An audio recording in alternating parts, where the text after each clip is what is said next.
the preparation to get ready for this conversation.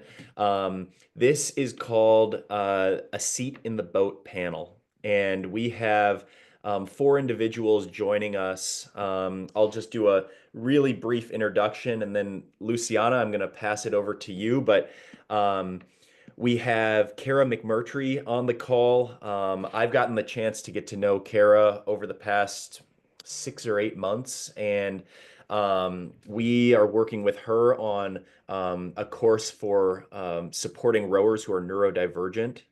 She is an expert in the field of supporting athletes who are neurodivergent, and will be joining us today. Has an amazing rowing story that I'll let unfold.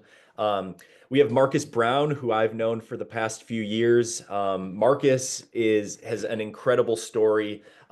He now is living in Waco, and he's the head coach at Waco Rowing Center.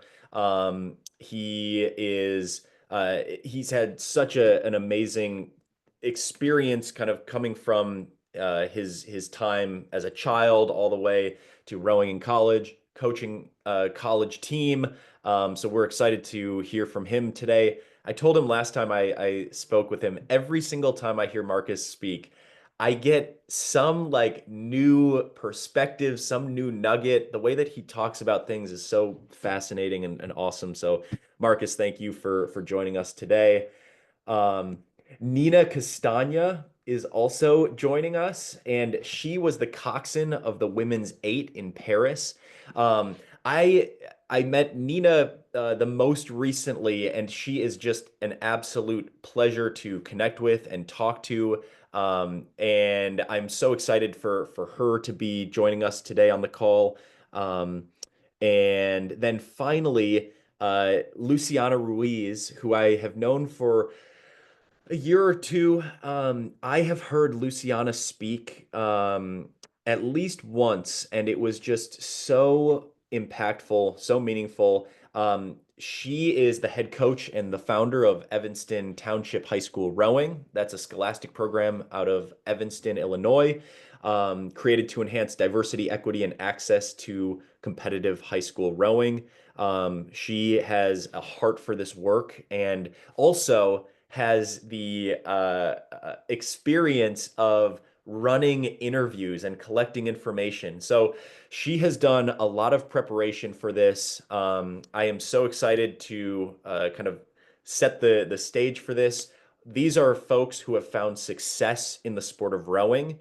They've crushed it. But they have all faced individual challenges. They are all coming from different backgrounds, different when you think of the breadth of diversity, we really have that for this panel. So anyway, Luciana, Marcus, Kara, Nina, welcome. And Luciana, I'm gonna pass the mic over to you.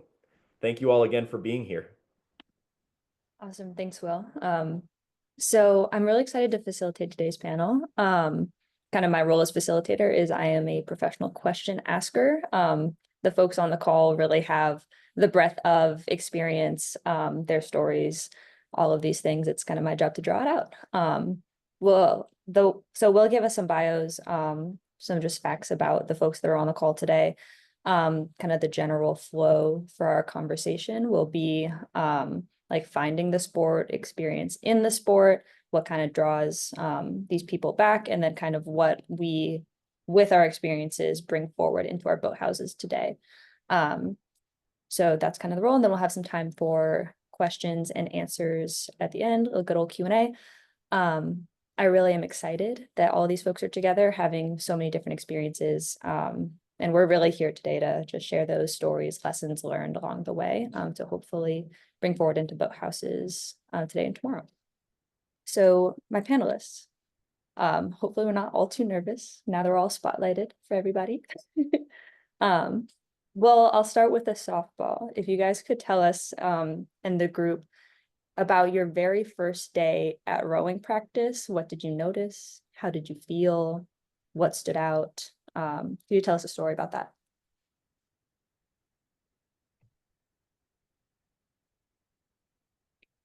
How about I'll call Nina, will you go first? I'd hate to be rude and then we all overlap our voices. I feel like that's the best part of a Zoom. Hi everybody, I'm Nina Castagna. Thank you for the kind introductions, Will and Luciana. Yeah, hit it all on the head. My first practice of rowing came after a couple weeks of one of my friends from high school trying to convince me to go. I know many of us somehow found the sport after many other sports. Seems like the last one along the line for a lot of us. And I thought to myself as a freshman in high school, I was about 14 years old, that it was the perfect time to become very muscular and very strong. And I thought that that would be a good checkpoint in my life to become the athlete I'd always dreamed about. So I showed up as a tiny kid. I think I was like, 4'10" at that time. Showed up, they took one look at me and they pulled me out and they took me in a launch and they started telling me about all the commands of the coxswain. And I remember asking my coach at the very end, we came back on land. It's like, that was awesome. When do I get to learn the rowing part? And they looked at me and they're like, oh, well, we'll check on that. But I remember really vividly the thing that I took away most was how exciting it was to watch all of these people who had no idea what was going on, all doing something very similar to one another and having to learn it for the first time together. And my specific takeaway as a coxswain was how the heck am I not going to crash into shore? Because we were on a river that was a couple lanes wide, and that was something that took a lot of real estate in my mind for the next 72 hours till I get in the boat. Was I got to figure out how I'm going to make sure this thing stays in the water and not on the shore. But it worked out in the end for sure. Thanks for sharing, Nina. I'll go clockwise on my screen, which means Kara is next if you're ready. Yeah, I'm ready. Hi everyone, and again, thank you for having me. I I guess I should introduce myself a little bit first. I am a former Olympic rower. I was on the Great Britain rowing team for 10 years. And in the last 2 years, I founded an organization called Neurodiverse Sport, which essentially advocates for neurodivergent athletes and people in general.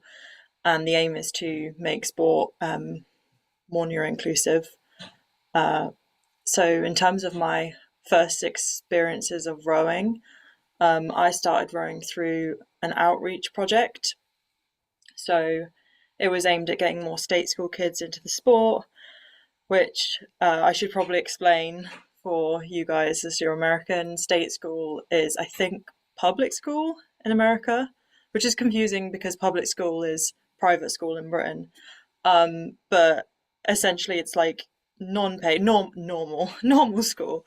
So it was trying to really a program to try to diversify the sport. Um, and it was one of like many sports that I participated in when I was younger. I didn't realize it at the time, but um, sport was really the way that I kind of self-managed. It wasn't until later in my life that I got a diagnosis of autism, um, and also have a lot of traits of ADHD. So I guess for me, like rowing was a very sensory experience, and a very like regulatory experience. So like pushing off the bank, being in the middle of the water, that kind of real cathartic kind of rhythm, um, being in a team, but all eyes aren't on you. Everything's not moving at 100 miles an hour. It's rhythmical. It's like predictable. Um, I just fell in love with it straight away for those reasons. Like it really gave me something that I really needed. Um, so yeah, I think that's my first memories of rowing. Thanks for I guess I sharing. pass it on to Marcus. Yeah. Hi everyone. My name is Marcus Brown. I'm happy to be here. I'm really happy that from Justin and Arshay, the list of participants, I think it's state study, like that was a hard act to follow, but I'm glad you guys are here with us. And for me, I remember the first time I rode, I was actually going to from Philadelphia originally. And if you guys ever been to Philly, a big part of Philadelphia is our rivers, historically, the Delaware. And then we also have the Schuylkill, which cuts through the city. Now, at one point, it was the border of the city. But we also have Boathouse Row. Boathouse Row is almost a quarter mile of boathouses all in a row, and you can see it from a few different major or you can see it from a few roads, and especially a major highway in Philly, 76. And when I was younger, I was like, oh, what's that street of big mansions? And my family laughed at me because you couldn't see the water. You can only see the houses, and they have the little outline of the houses, a bunch of lights. So usually it's white. But if the Eagles win, go Birds, it'll be green. So it's probably green right now. And my grandma signed me up for a camp. She signed me up for a bunch of stuff. I went to this rowing camp. It was supposed to be 2 weeks. It was a city-funded free camp, and I didn't know what it was. I was semi athletic because I did a lot of sports. And then on the Doran side, I did cross country, right? So the first time rowing, we're rowing through Boathouse Row, and where it's called Lloyd Hall is a recreational center. It's like a gym there. You got to pass all the boathouses to get out. So I remember I'm either like 5 or 6 feet somewhere in the engine room, and I'm sitting like this with my oar, and these two guys in stern pair just rowing. And I'm like, oh my God, this is amazing. I'm looking around, looking at the city from this different view and just gliding on the water. It was like nothing like it. And obviously I got a little hooked. So that's how I started. Thanks, Marcus. I definitely think there's something special about that first time on the water. There's something special, something almost magical about joining rowing. I have a funky little question next. My next question is like setting yourselves back in the foot of being a novice and walking into the boathouse for the first time. My question is like, how did kind of your identity and where you were like in that moment kind of feel? So like, for example, for me, my first time in a boathouse, I was like from a very small town in Arkansas. I had no experience with the sport. I was very much trying to figure out what it meant to be like a Mexican American in the school that I went to where I didn't know anybody and it was a new city. So I remember like kind of carrying that like, am I supposed to be here feeling with me pretty much for multiple years. But like that's my example, but I'm curious for you guys, like what was that moment and that kind of intersection of identity and boathouse like the first time?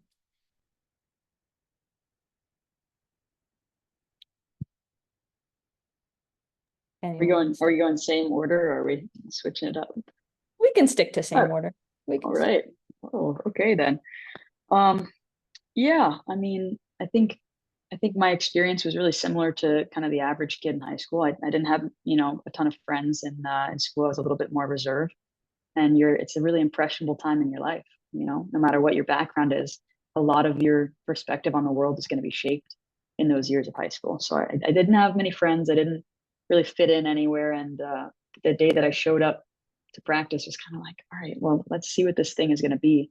Um, but the people there, I wrote at a club team. I wrote at a Cincinnati Junior Rowing Club, and it was a club where you had kids from schools in Cincinnati, you had kids from schools in Newport, Kentucky, because we were on the river that bordered the two states, public schools, private schools, people from everywhere that I wouldn't have been able to see because I went to a public school, so I got to see a lot of people, but finding your zone and figuring out who you are was really challenging in a big public school like where I was. So I hadn't really figured out anything about who I was at that point, identity, sexuality, any of the sort in high school. But that was kind of the first step of, okay, well, I can be myself in whatever capacity that means and get to see all and meet all these other people. And it feels like the first time I stepped into a space where I felt like I belonged. And since then, every boathouse I've been in has had that same quality of trying to let people be who they want to be and who they can be. I've been very, very fortunate to be in programs like that. So I've had, a lot of time to figure out exactly who I am in every capacity now. And that's something I'll always be grateful for. Yeah, Cara, I'm curious about your experience going from the outreach program like to your first regatta, like that truly immersive experience. Kind of what was that like?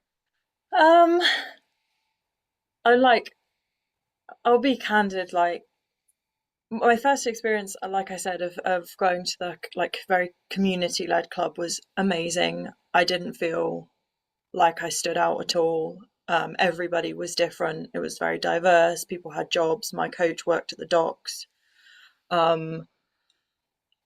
But like rowing is, at least in the UK, is quite an elitist sport. So I remember as a junior, the first time that our little group was taken to a regatta at like a fairly local private school, and like we went through these gates. They were like gigantic, and the school was like um an old estate. It's like nothing I'd ever seen before, and we drove through like 17 tennis courts to get down to their boathouse, and it like blew my mind. But I think at the time, like, it didn't make me feel too alien because I had my group. I was with my group of people, like my friends came from my background.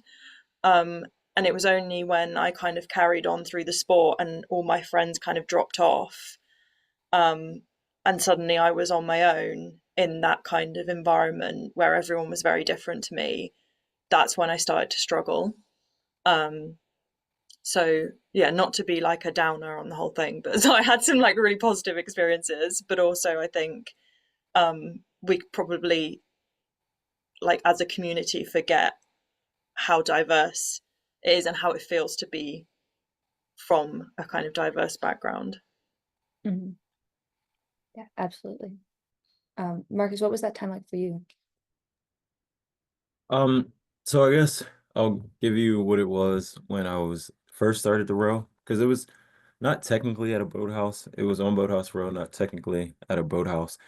And that was pretty awesome. You know, like I was I guess rising freshman into high school, and we had camp counselors at the camp that were just super competitive. So they're like hard body workouts, erg relays, like dodgeball, like everything, rowing, everything was very competitive. And it was a bunch of people from all over Philly, different high school kids. And for me, and my grandma got me into it, and she always had a knack for finding the best opportunities as far as diversity and exposure. Um, Same thing with my school. You know, she got me into this excellent school when I was younger, and that was life changing. And same thing with rowing. So at the camp, at this recreational center, it was just awesome. You know, like I was only supposed to stay there 2 weeks, but I got hooked, stayed there for another month, and it was very diverse. We really didn't even know what rowing was. We were like, oh, it's just something we do during the day, just like we play 30 versus 30 volleyball. And I kept going back to that camp every year that I could.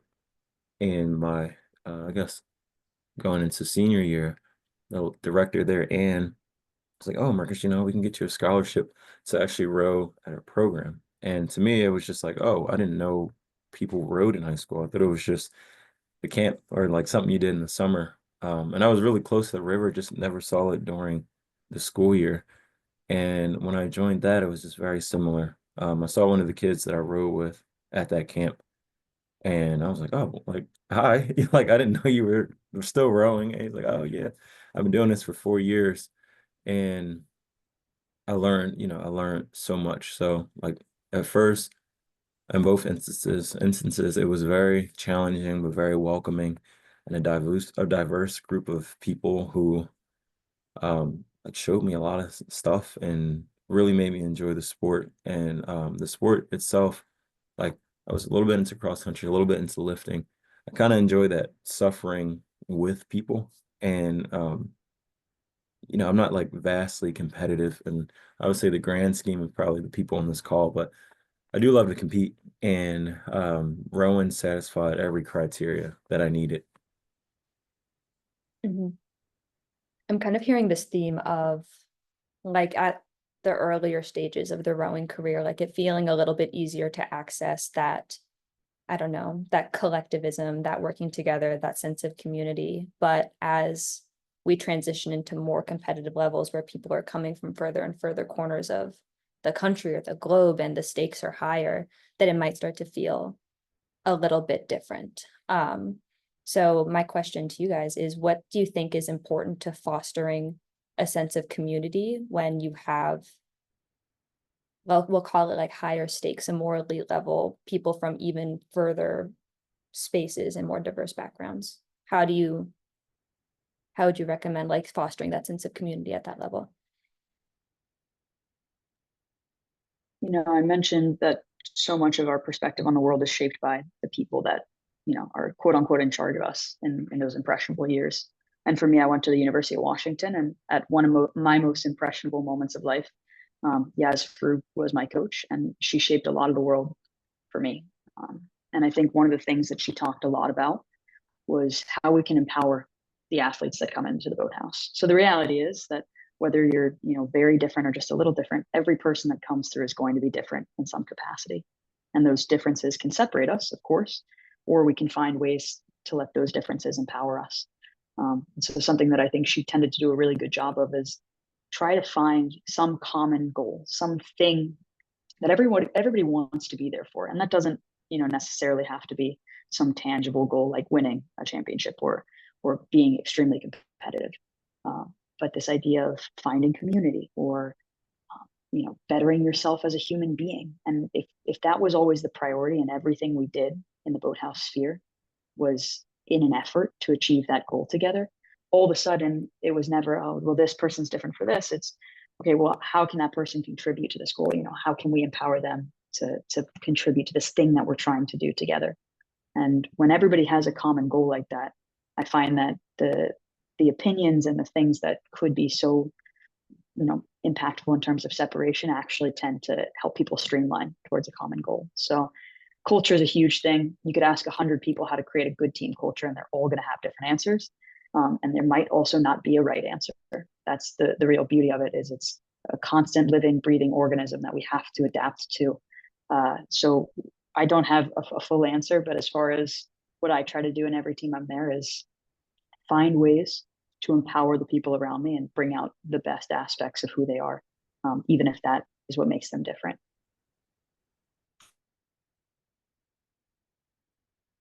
I guess I'll speak to that next, to stay in the same order and stop us from speaking over each other.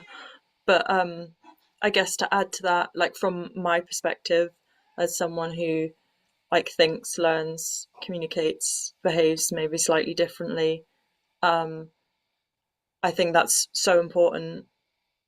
And then as a level up, it's just making sure that everyone can kind of access that. So I would say maybe like widening the goalposts of how we communicate with each other, what we consider acceptable behavior. And I'm not saying like, you know, you're accepting bad behavior, but just accepting that some people are a bit different. If somebody needs time alone, they need time alone. If they need to, you know, wear headphones, they need to wear headphones. If they need to kind of like fidget, they need to fidget.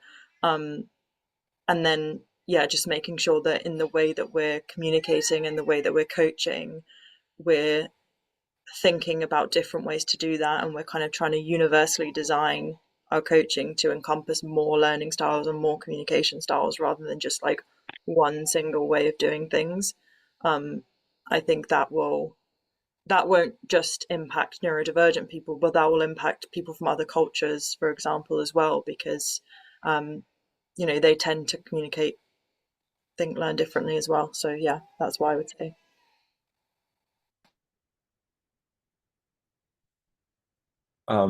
Yeah, for me, um, very similar to the other panelists.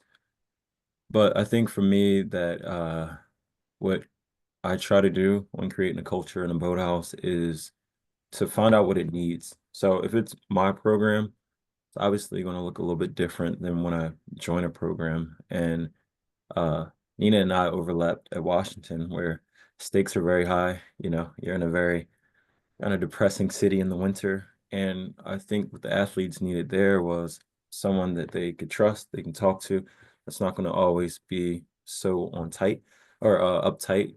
And because they had a very demanding, head coach. So for me, and he said that Callahan was like, we need someone who can relate to the athletes, right? We need someone who can alleviate a lot of their stress, talk to them on their level, almost like being an uncle to our athletes. And I'm not always an uncle. I'm a really fun cousin sometimes, but just I try to make the most impact in any way I can. So the guys, in Seattle probably see me as someone maybe who didn't take the sport super seriously and had a little bit too much fun. And then I know when I was coaching at my alma mater at LaSalle, I was in charge of the men's program. And I talked to one guy, his name is Jack, and he was like, "Yeah, you're a real a-hole to me." And I was like, really? Me? I was like, I was just kind of being stern.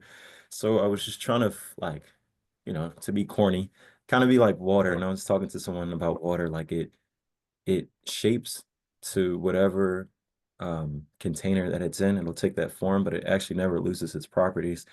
And for me, as my own program now, I try to make it as fun as possible. I try to associate very good things with the sport because we all know at a certain time, it's not this passion thing that we love anymore. Sometimes it becomes work, or sometimes it becomes our livelihood, or sometimes it just becomes like our literal drug and release that we need from other things. So I just try to create whatever it's needed. Um, and with me, like I think my personality can be very fluid. Like I'm very such a student of the sport. So if they need to learn in that way, I can.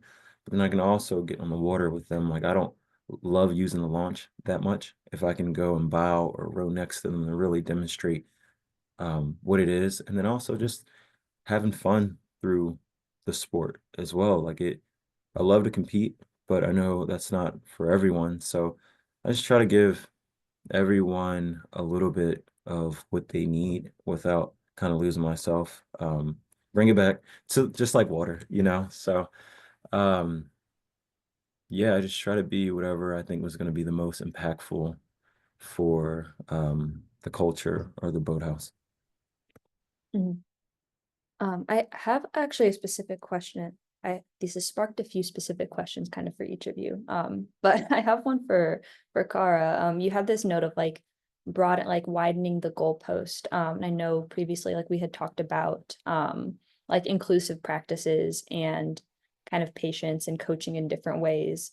Um, like I think you had this beautiful statement of like enabling folks of different backgrounds to unlock their best performance. And I'm curious, like your perspective on how flexible coaching or trying new things like helps athletes of different backgrounds. Yeah, I guess like it's really going to help people who are a bit divergent from the norm as such, but it's absolutely not going to hurt anyone else.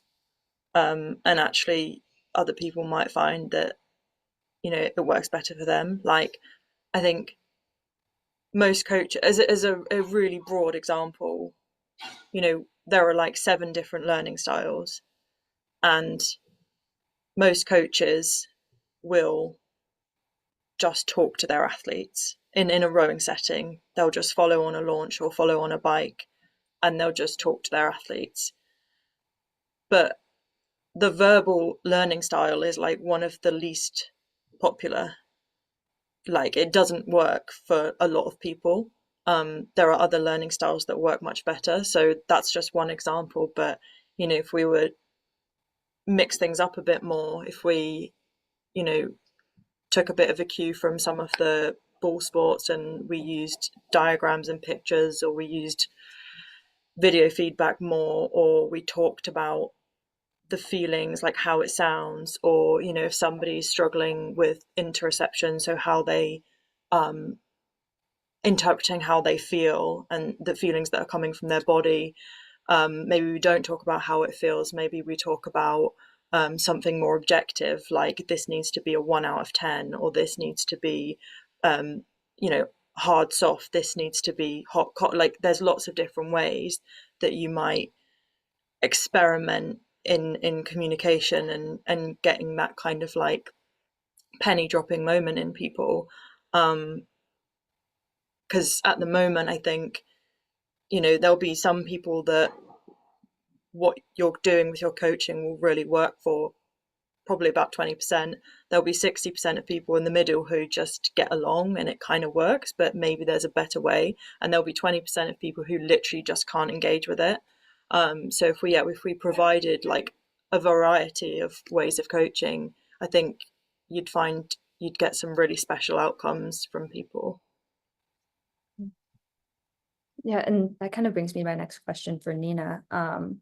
You talked about like goal setting, like if Kara's talking about the different methods on how to get somewhere, how to get to where we're going.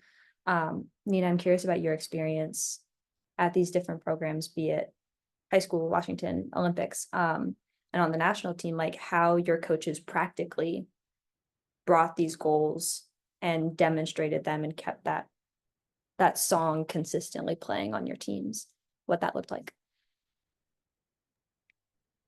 Well, just like Cara said, is everyone's going to need to be communicated with in a different way. And I think that's a benefit that we have at kind of the national team level is you have less athletes. And there's a great sense of mutual trust with the coaches there, where there is conversation had back and forth. You know, the coaches aren't just talking to the athletes, telling them how things have to be done. They are in charge and they assert at the end of the day what does need to happen, but there's a lot of opportunity for feedback. And there's a lot of opportunity for us to say, hey, the way that you're doing this and communicating this to us isn't making sense, whether that's in the technical rowing sense or, you know, I don't feel respected in this way. And I don't think that that's an effective way for you to handle the situation. And because there's that open line of communication and coaches who respect us a lot, and of course we have the same level of respect, there's an opportunity for there to be really specified methods of communication between the athletes and the coaches. Of course, it brings up the better question, which is how do you do that when you have 100+ kids on your team? Is exactly what Cara is saying, is being attentive to kind of these groupings of a lot of these athletes aren't going to know the difference either way. So what's the harm in being really purposeful with the way we communicate with the people who need it? And at least in the experiences that I've had, the people who will need that, different kind of communication are open to sharing the ways that they need it if they're given the platform. So I think the most important thing is open line of communication at every level, whether you've got 100 athletes or 10, having meetings where you lay this out and you make it clear that if you need to be communicated with in a different way, if there is something, I apologize if my internet's bad, I'm in a stairwell here. But if you need to be communicated in a different way, and if there's something that's going to help you, perform at your best and be at your best and be the best teammate you can. At least in my experience, again, a very lucky one. I've yet to meet a coach who's not respectful of that and wouldn't be wanting, not more so than willing, wanting to try to create an environment where their athletes can thrive as athletes and people. So open line of communication to make sure that people get what they need and that they can then do their best work. Mm-hmm. And Marcus, from like the coach's perspective, like Nina and Cara have talked about kind of the practical, how it feels as an athlete and how it's like received. I'm curious how you talked about like fitting like water. How do you as a coach get a sense of what an athlete, a team, a squad, a program needs at any given moment? For me, I love doing a lot of different things. And if you have anyone who's ever been coached by me, I speak in metaphors and analogies all day. And the reason for that, I think I was in like 7th grade, and me and my friend were like, we're gonna coach or we're gonna teach our kids, we're gonna raise our kids in like metaphors, keep it very vague.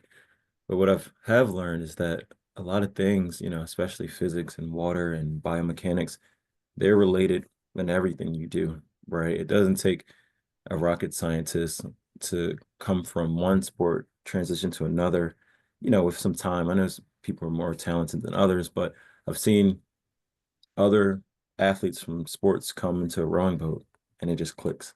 And then I've seen people only in rowing that it didn't click, So it's just, I think for me, the more that I have in my arsenal of how to relate to somebody, like I do a lot of little different things to make sure that whoever comes and from a different sport or a different program, I can have something that relates to them that kind of tells them, that helps them row.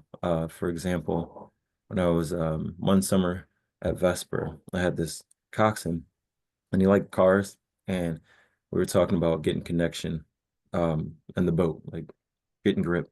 And he was like, imagine you got like a Corvette CR1 with no traction control versus like an Audi RS6 with all-wheel drive, all these smart computers. The all-wheel drive car is going to get it. The Corvette's more powerful, is going to be sliding out the line. I was like, oh my God, it makes perfect sense.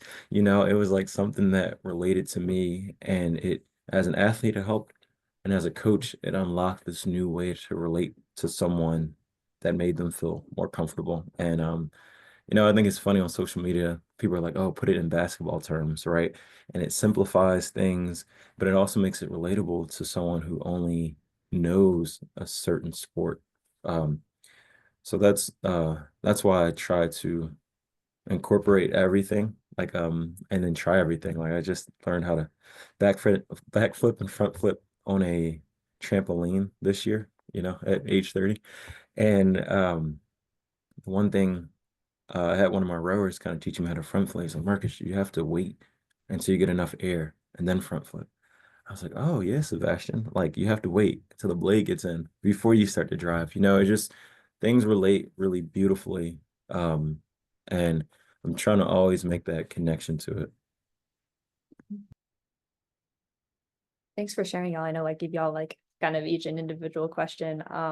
So I guess we'll go briefly back to like our little circle, our circle method. I would love to hear a story from each of you on like a time where in whatever team you were on, whatever stage of your own career, like you felt that really like you felt a moment of connection that kind of lasted and stayed with you, whether that was a peer, a leader, a coach, anything like that, where that community, that connection, that respect felt really strong. I'll give y'all like a second to think about it, which is also making me think about it. Well, I guess I can tell my story since I have it off the top of my head. I started as a rower in college. I had played a bunch of different sports before in high school. And I switched to coxing like halfway through my rowing careers in a rowing club at Northwestern. So we had a little bit of flexibility to do that. And I switched over to coxing, and my first race coxing ever was like, they needed me for the novice boys 8. They caught no fewer than 10 crabs, but we got across the finish line, and I was like, okay, we got a hot seat because I have to now go jump in the varsity men's 8. And we didn't make the hot seat back in time. So I missed that moment and I missed that race. And I remember my coach, I was like off sitting, somewhat sulking, out by the water. And my coach came and sat down, and he was like, I'm sorry, like that is really disappointing. And I really thought you would do a good job. And that sucks. And he just like acknowledged that disappointment I felt having left the rowing side to go cox and then missing that big race of the fall season. And that must have been fall of 2020 because COVID happened right after that. So all those things kind of together made me feel like, okay, this coach like acknowledges my disappointment. He doesn't think it's stupid. He doesn't think I'm being dramatic by being disappointed by this moment. So like that was one for me that was a moment of connection with someone that I didn't super know well, but like acknowledged my feelings in that moment. That definitely made me come back and like not spiral. Hard to follow that one up, but I'll do my best here. There have been a lot of really great moments throughout my time, but I think there was after I graduated college, so I did 5 years over in Seattle. We finished and we have this like a barbecue end of year situation where everybody comes and you eat burgers and whatever before everybody departs and goes their different ways. And I'd been on the team for 5 years, one of them COVID. Right before I'd gotten to school, University of Washington had, won a couple of national championships. They were at the top of their game. And then I came on and I had success for sure, but we didn't win. We never won. And that was something that weighed on me because I'm a fairly competitive person. And I felt like I had, given so much to the program to then, leave that place without having, reached the peak of where it was supposed to be. Always kind of weighed on me in a certain way. And I remember I hadn't asked for it, I hadn't prompted her, but I had a final conversation with my coach when I was leaving, where she thanked me for all that I had done, but more importantly, had talked about how excited she was for the next couple of years because we had laid such a strong foundation, and that the program almost had to dismantle in some ways, because when you're at the top of your game, you have to change it. And we had kind of been in those stages where some things had to change culturally and with speed and with training. And then by the time we graduated, we were, runners up at the NCAAs. And it was exciting to feel like there was some sort of, not even recognition, but this kind of soft spoken, never to be said in front of another group, appreciation for what she and I had done together, and what I had kind of put into the program. But then I could feel really satisfied by knowing that there was some sort of impact that was bigger than me and bigger than my experience. And I think that, to me, that's so much of what rowing is beyond the wins and the losses, beyond the successes, and beyond feeling like you can contribute to something that's bigger than yourself. And so I think that was kind of a nice little wrap up to college career, and something that was very meaningful to me. Thanks for sharing, Nina.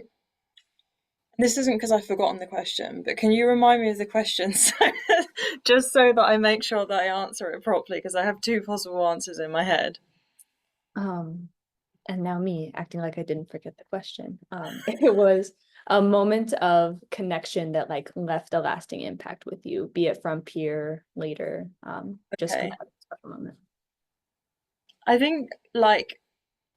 think I'll talk more broadly, and I'll try and incorporate both examples, but because in all honesty, I did have a really tough time on the team. But when I was an under-23 athlete, I had a coach that just didn't make me feel different or weird or anything, and I didn't realize it at the time, but I realize it in retrospect. Like, if I was about to have, like, I say a meltdown, if things started to become really overwhelming, he would like send me home for a weekend, but like wouldn't make me feel like a terrible person because of it, or a failure. It was just, Cara is really quite she's really intense. She puts a lot of effort into her training, and sometimes we get to the point where we're on the edge of the ledge and she needs time to decompress. That's how it felt at the time. And it's like, we're going to come back on Monday, we're going to hit it. And that year we won. I wish. We got a silver medal at the under-23 World Championships in that boat that we were training for. So that really, really worked. And it's not necessarily something that then continued. I think that was a particularly good coach.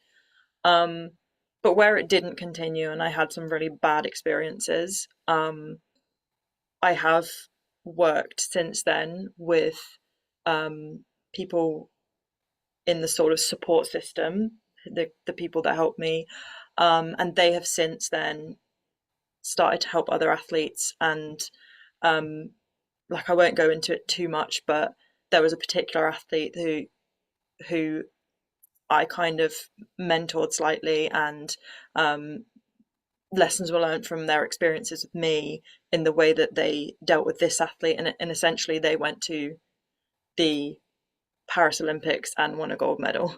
So, and this is an athlete who is autistic.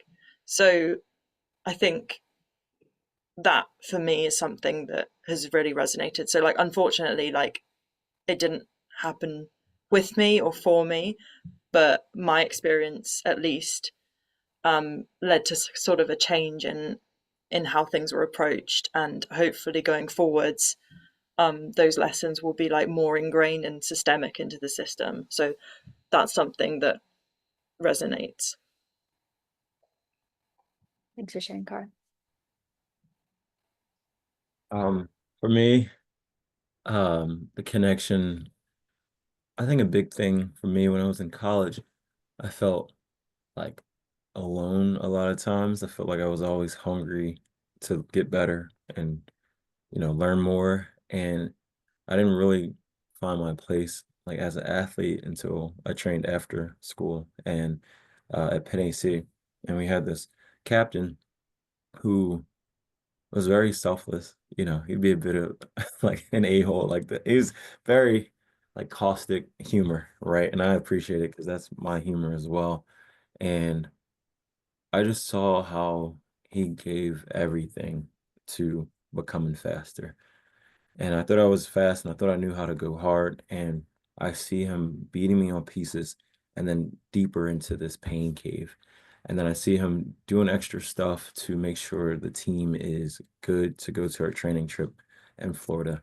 And we actually drove, and he had a cool car. Like he was really someone who I looked up to and always very patient, but um, never like soft on me to get better. And he was really helpful for me when like I think now I know like emotionally and mentally I wasn't as good as I was athletically, and that slowed me down a lot.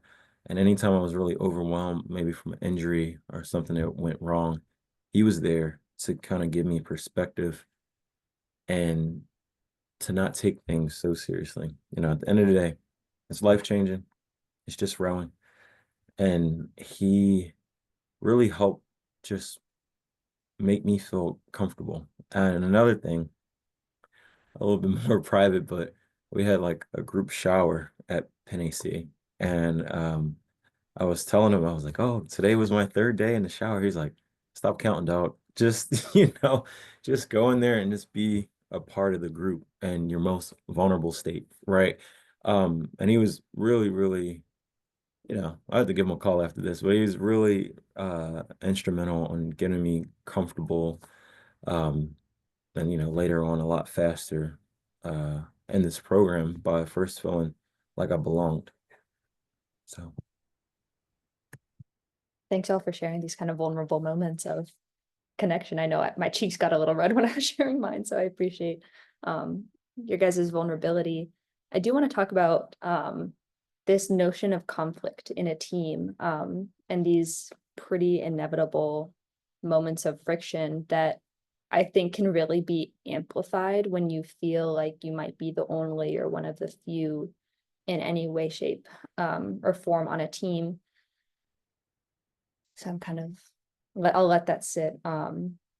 These moments of conflict and friction that can be minor, they can be small, they can be repetitive, they can be really major. And I guess my question to you all is if you can, and you don't have to tell the story if you're not comfortable, but if you can think of a moment where like you're on a team and you felt that friction, you felt that conflict, you felt that moment of being pushed or challenged in a way that wasn't related to performance.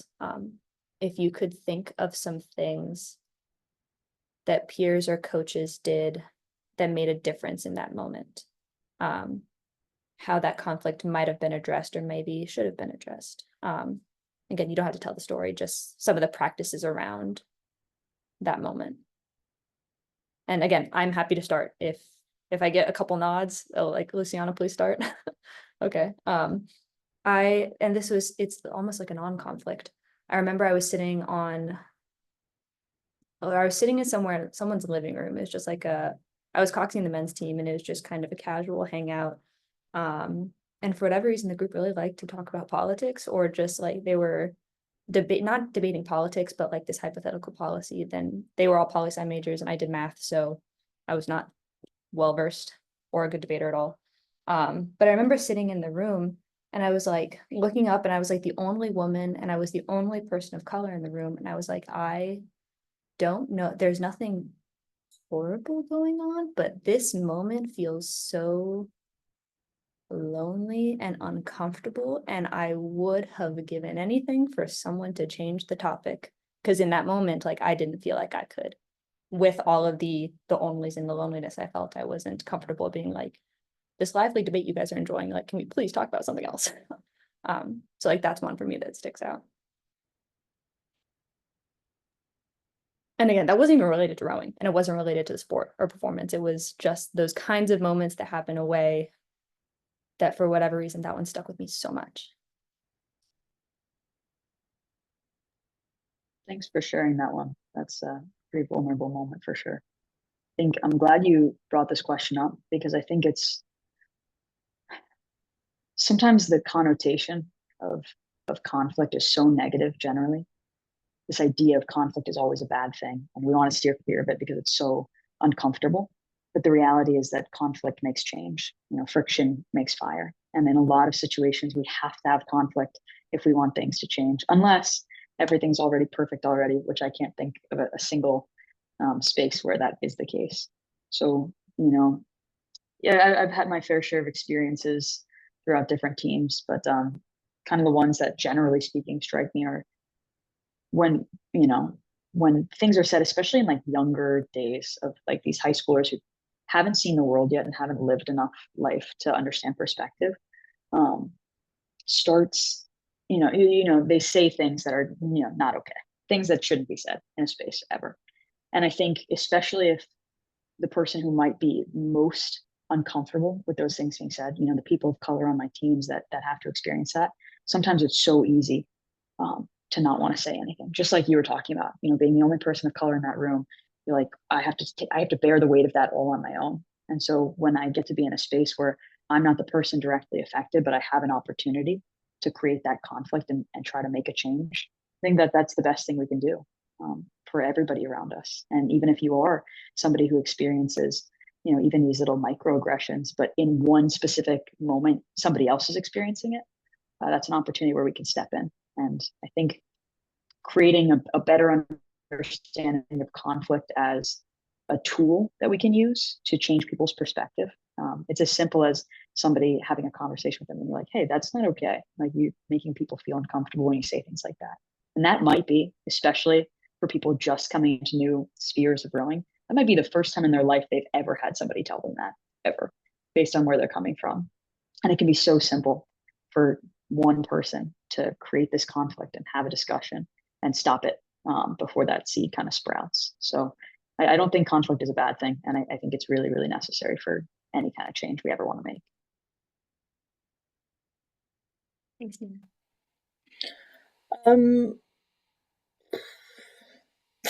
There's a lot of examples I can think of. I think obviously like this panel and this whole kind of like webinar is about learning, so I'm gonna provide an example that is hopefully gonna open people's eyes and make them think twice maybe. But this one like really sticks in my mind because I haven't actually spoken about this one publicly yet because I was just so hurt. But it was at the Olympics, and I would say like the trust and that kind of like team understanding wasn't particularly there in our boat. And I think we'd like just avoided conflict a lot, and we actually needed to not do that. And we needed to like address things, and I think that's probably one of the reasons why this kind of was able to happen in the way that it did. But the Olympic Village is really busy and the rooms are really small, and we were in a group of 8 plus a cox plus a coach, so that's 10. And we were trying to find a space to have our pre-race, is like the day before our pre-race talk through the race and what we were going to do. And I really wanted to have it inside because I know that I find like lots of noise and languages, like all the hustle and bustle, really distracting. But I didn't feel confident enough to say that because I'd never felt confident enough to talk to my team about my strengths and challenges because I thought that I would be really judged. So, I was saying like, can we have it inside? Can we have it inside? And people wanted to be outside. And we ended up trying to have it outside, and the noise was like unbelievable. The buses, the languages, everything. I could not hear a thing. All I could hear was everything else that was going on. And I was like, we need to stop. Like, we need to stop, and we need to have this conversation somewhere quiet. And I know that people thought I was just being a control freak or a diva or something like that. And like the tension was so intense. But from my perspective, I just couldn't access what was going on. And like that was never going to be overcome in that moment. That was a conversation that needed to be had 8 months before, 4 months before. And that was really part of, I spoke about the other athlete, um, where they had learnt their lessons from what had happened with me, and part of that was the team being kind of onboarded and everyone kind of opening up about their strengths and challenges, so that these kind of situations were avoided. Because essentially, like, I think most conflicts come up when people, either their values are clashing or people aren't getting what they need, and their needs aren't being met, and they're feeling misunderstood, and there's like misinterpretation going on. So that's like a really like horrific one to remember, but in the interest of everyone learning, like that's something that happened that was bad. Thank you, Shankar, and your wisdom on that conflict happening sooner might have prevented that. I know we're running a little tight on time, so Marcus, I definitely want to leave room for you to share your story. Yeah, it'll be quick. And just want to confirm. What was the time that, could you repeat the question one more time? Oh, sure. Those moments of conflict that kind of like stuck with you, whether something happened that you're like, yep, that was a good way to handle that, or man, I wish that would have happened a different way. Yeah, okay. So it was I think I mentioned before, there's a lot of inconsistencies and I was very erratic with my training after college. And then I didn't realize it's not as easy as just showing up to the boathouse. You have life, you have injuries, you have family, and then you actually have to make money to do it. And I don't think I've ever been injured in college, but after college, it was a few times that I had like back injuries, and then I would leave for a bit, and then research, and then come back, and would think I knew more than the team, and then more than my coach, and I wasn't doing anything to help make the team any better with competing ideas with my coach. And one thing he said to me was, it's more to going fast than just going fast. And I actually had to use that quote today. I'm down in Daytona at my friend's college, kind of representing here. I was a coxswain from my alma mater in LaSalle.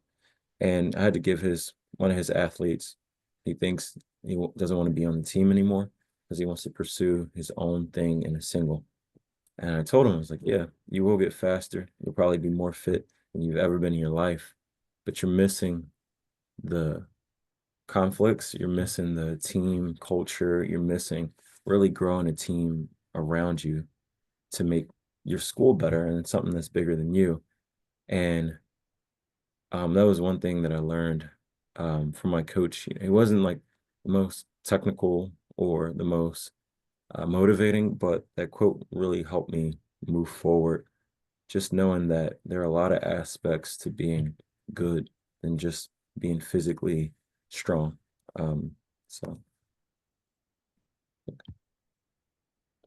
Thanks all for sharing. Will, I know we are right up on 15 and there's so much more we could talk about, but we're out of time.